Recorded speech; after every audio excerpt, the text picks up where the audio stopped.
Hey guys, so today I'm going to be doing a transmission fluid change, just like a drain and fill.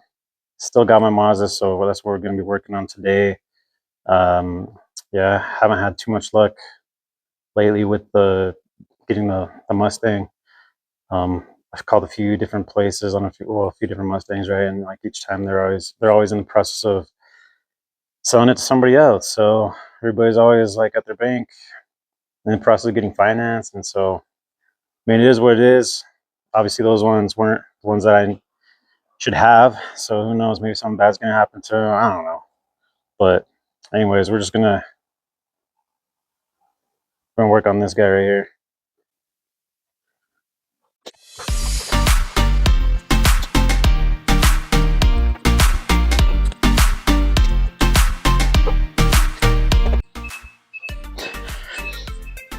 Like, I'll make sure emergency brake's on, right?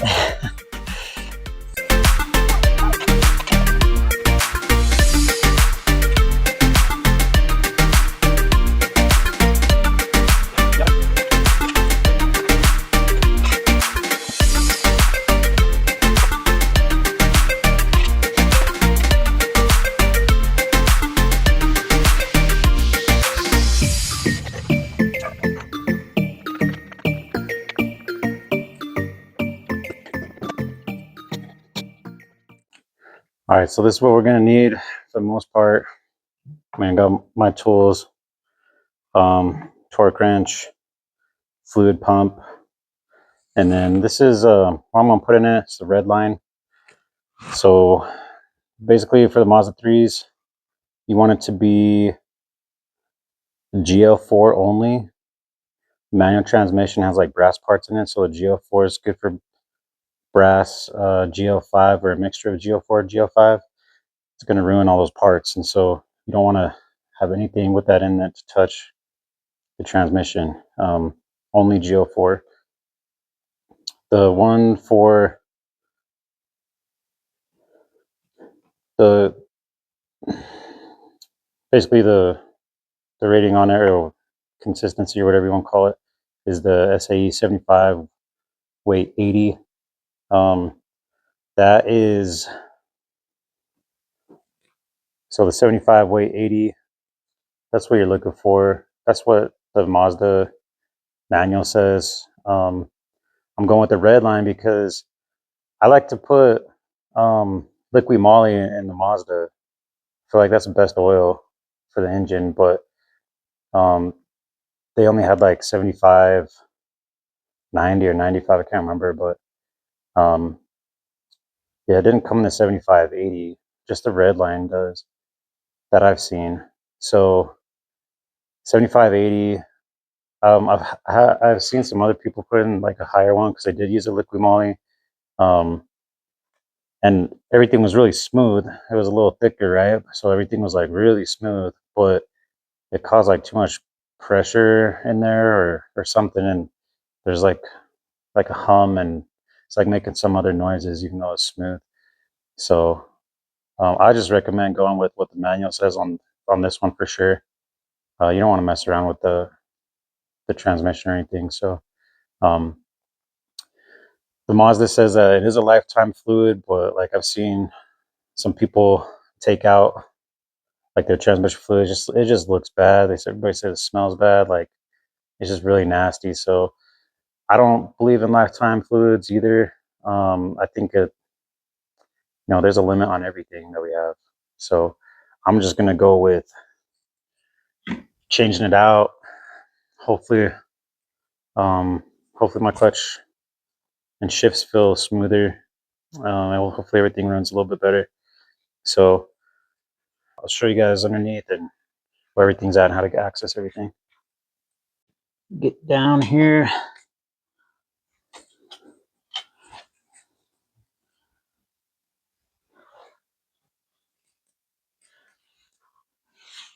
So yeah, it's kind of close, but this plastic piece we got to take off, and there's like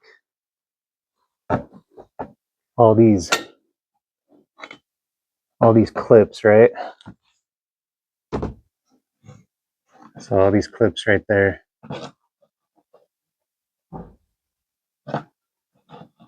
But basically we're gonna take all this off, and there's a couple bolts right here they'll be able to take off as well.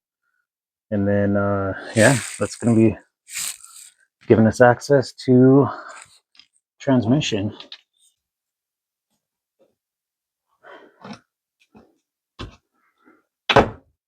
So these, you just gotta just work it a little bit, make sure, try not to break it, but they pull out a little bit, and then you can get underneath the whole thing eventually and take it off. That's pretty much it. So just try to go from both sides here. So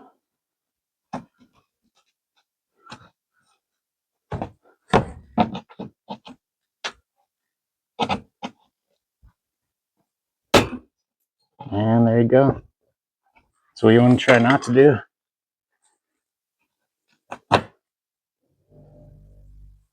But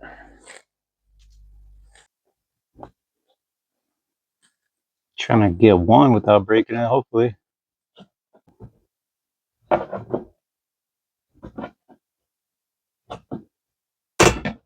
Nope.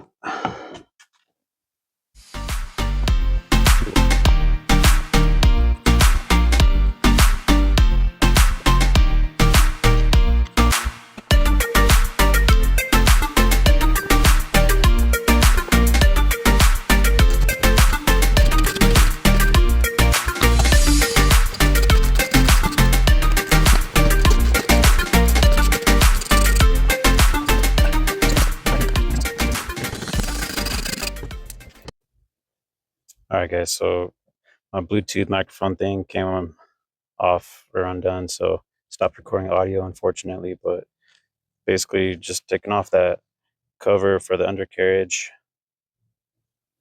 and then that's going to give you access to everything underneath there. So looking at the oil filter, oil drain plug, just coming a little bit more over here. Here's transmission.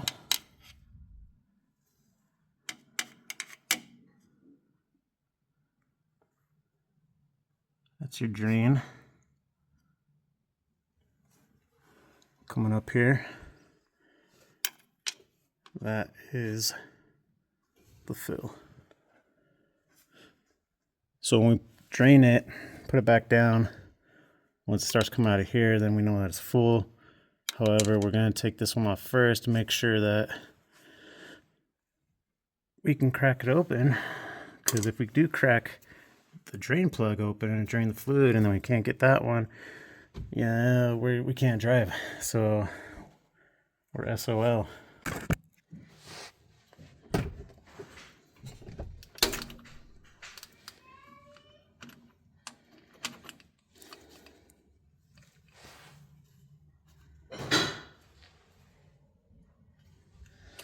All right, so super easy, not tight at all. It's like barely, it says barely more than hand tight.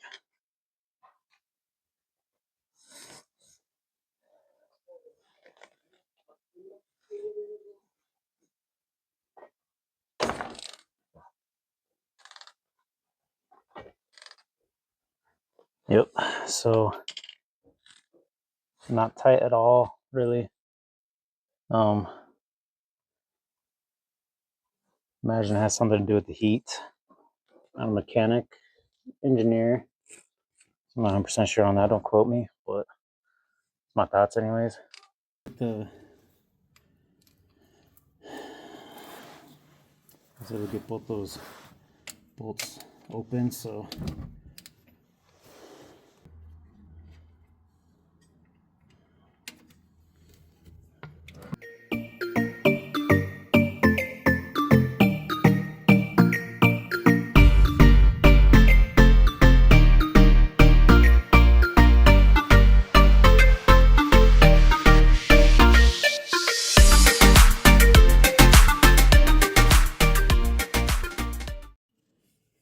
so I got this level. Honestly, I think my garage is pretty level, so I'm just gonna check and see.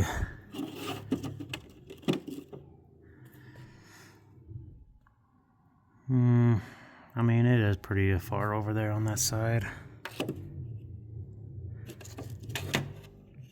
Problem is, it's not super straight down here. Well, should be though, right?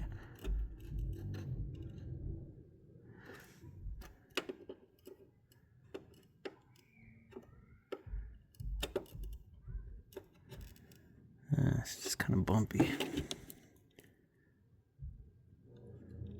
So I'm just gonna try it out though. It seems like it's pretty straight. So got my bottles. Like I said, I got this little pump, so hopefully it just screws right on the top.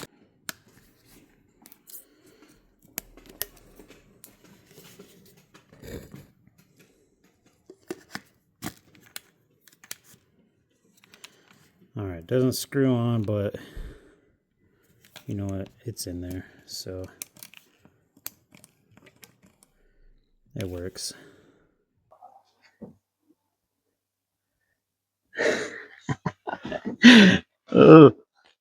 Guys, this is so funny because, like, seriously,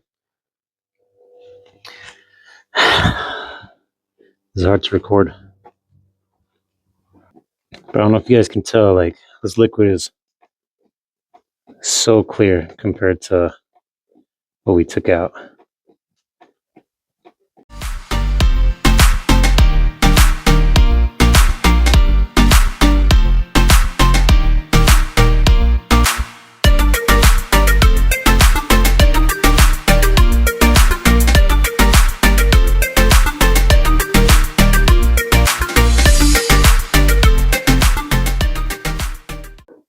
So we want to jack it up.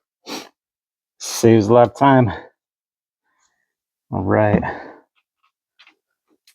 All right. Got that little click. Means it's done. Now I'm just going to put that cover back on. And that's it. We're done.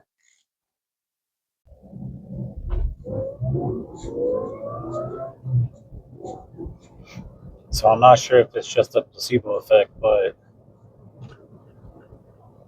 to me it does feel like it shifts a little bit smoother. It feels good. Honestly, it's not drastically different than before, but you know, it just gives me that peace of mind.